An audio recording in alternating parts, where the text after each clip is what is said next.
Hey guys, Mike here. So I want to clarify something because if you're new to the space, I want to give you guys a quick one-on-one on wallets. If you ever heard of MetaMask, Electrum, MEW, Trust, Coinomi, Atomic, or whatever, whatever other application you call a wallet, a crypto wallet, and that's not really a wallet. There are wallet applications, like the one I have open right now. This is Atomic Wallet, not like this one, but you could use any of the others. This wallet applications effectively allows you to access and manage your cryptocurrency, NFTs as well, or whatever blockchain asset you have stored in your wallet. And it's really important to understand that your wallet is your private key or seed phrase, not the application. Okay. For example, let's say you download MetaMask and it gives you the option to create a seed phrase or a private key. The same seed phrase can be imported to other applications you would trust, like MEW, Atomic, like this one right here, and Ethereum as well. All this will be accessible on both MetaMask and these other applications, or right here on Atomic. So next time, or even the first time when you download a wallet application, you don't necessarily have to create a new seed phrase. You can just import the one you already have to manage your existing funds in both applications. And we're going to get to exchanges very quickly. So I just wanted to share this because since I've been starting to work in crypto, I noticed that a lot of users don't really understand this. That's, of course, also the reason, I should point this out, that you should never, ever share your private keys with anyone. Your keys are your sole access to your assets and on the blockchain. So keep them secure, okay? So let's get to exchanges. The first thing to understand about exchanges, and let's pop up right here, Binance, right? This is some little cracker account I put together. And I'm actually going to put a little bit more funds into this one, and we're going to start trading this one as kind of like a firecracker demo account and see how far we're going to get it. But I got some payments actually in here, and this is a good start. And I'm probably going to fund it to 10,000, and I'm going to start trading this one as the demo account. The one thing to understand here is this is not a wallet, okay? This is an exchange, and basically it gives you access to a private key that you don't really own, right? So there's this saying, not your key, not your coin. And what does that mean? Well, you don't have control. They could lock you out and then you wouldn't be able to get to your assets. And that's a problem, obviously, right? If there's ever any question about your funds, you could get locked out of them. The same applies to Kraken. I've opened actually just now a new Kraken account here. We're also going to use this one as well as a demo. There's nothing in it yet, but we're going to put some money in. So what I can, for instance, do now, right? Let me go back to here. I can actually go and deposit money. Well, let's actually go back to Binance. Right? The normal way how most people would start with depositing into Binance is, of course, do this, right? And then they would go and say, okay, here's either fiat. Okay, let's go to fiat. And then you can use the Swift here, or I think they also allow wire transfer to deposit your USD, right? Whatever you have, euros, etc., etc. So that's one way to do it, and every exchange has that feature, one way or the other. Most cases, it's either wire transfer, or something else.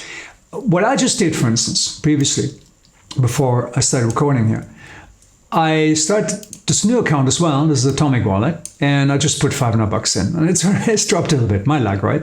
It's dropped a little bit since then. So I've got around 460 something in there right now. So what I'm going to do to demonstrate, by the way, again, this is just a wallet. I could use any other wallet to access these funds. I could go to MetaMask, and I could basically put in my seed phrase that I created this wallet right here, and I could access the funds from there. Okay, I think that's really important to understand. So basically, I now have in this wallet Bitcoin 0.0095 and something Bitcoin in this account. Okay, and what I'm going to do now, I'm going to actually send it. What I'm going to send it to? Well, let's send it to our Binance account. How are we going to do this? Well, here's an address, right? This is basically the address that they give you. This is your receiving address. Now, it's important to understand you don't control this address. This is not your key, okay? And again, not your key, not your coin. This is basically a key controlled by the exchange, which is attributed to your account. Very important to differentiate. And I think that's many times, people getting into crypto get really, really confused about that. So let's copy this, okay? And it's going to, see, I just copied it in here. And we're going to use, how much do we have here? Not too much, right? Let's use half of it. Okay, quick and dirty, 0.00045. Okay, let's send those. And we're going to send it to this address. Okay, we can set a fee that's a little bit more advanced. If you increase the fee, it will be processed a little bit faster, right? So you can, let's say, increase it to 150. Okay, 150 sats. Let's put it in the middle. All right, right here, just for demonstrations purposes. Let's see how fast we get it. A lot of times it takes half an hour. Okay, let's see if that was right. Okay, so it was successfully sent. And in the meantime, we're going to go back. I'm going to send actually another one. And this time I'm going to send assets over here to Kraken. So Kraken, the layer is a little bit different. But it boils down to the same thing. You can buy it here, but you have to fund your account first. And that can happen in several ways. Right here, you can click on use dollars and you can deposit. In this case, this would happen with wire transfer. I'm going to deposit Bitcoin. Okay. So if you just open a Kraken account, you might not see anything done here. And what you would do is actually generate a new address. I could actually click right here and generate another address. And this is an address, again, like previously with Binance right here. Right? This is an address to provide to you. So let's copy this one, right? Let's say select. Okay, we selected it. And I assume this has been copied. UPM, okay. Let's click this one in here. There it is, okay. And let's send the rest over, right? Whatever got left, okay. And we're going to send this. We set the fee a little bit higher this time again. Okay, there you go, right? Let's mix it clean. Let's have password again. I think you can turn it off. I wouldn't. Okay, and it was sent. So again, what I did just now, I sent Bitcoin from this wallet right here to the Kraken account as well as my Binance account. Now it's not going to arrive right away. It's not like Swift or a credit card or something. This might take half an hour, but eventually you're going to see it pop up. And then basically your account is funded. And that's basically how that works.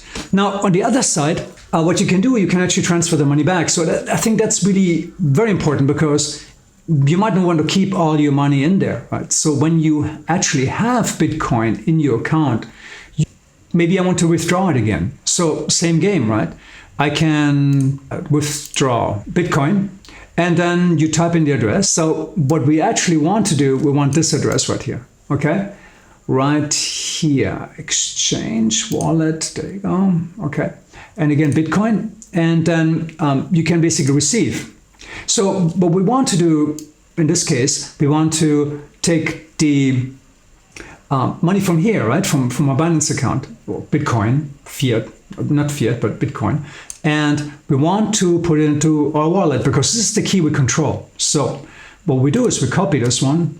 And then over in Binance, what we would do is we would go in here and type this address. And I'm not going to do it now, but I think you get the idea, right? So it would automatically select this Bitcoin address. There's a little bit more to it. You can read about it depending on what type of, if you, let's say, have a Binance, different type of Binance account, it would automatically select from here. But don't worry about that. I think it's a bit cheaper. But this is what I usually use. And then, you put in the mountain and then you basically send it over. And then afterwards, it would end up in here. And then this is something where you can actually take it from here in your wallet. It seems like it has completed because it's empty now, right? It doesn't show the amounts anymore. And you can send it to your treasury if you like to. Put it in cold storage. And so that's how that works. I hope that is clear. If not, send me an email and I'll explain it again, but I think that should do the trick. All right?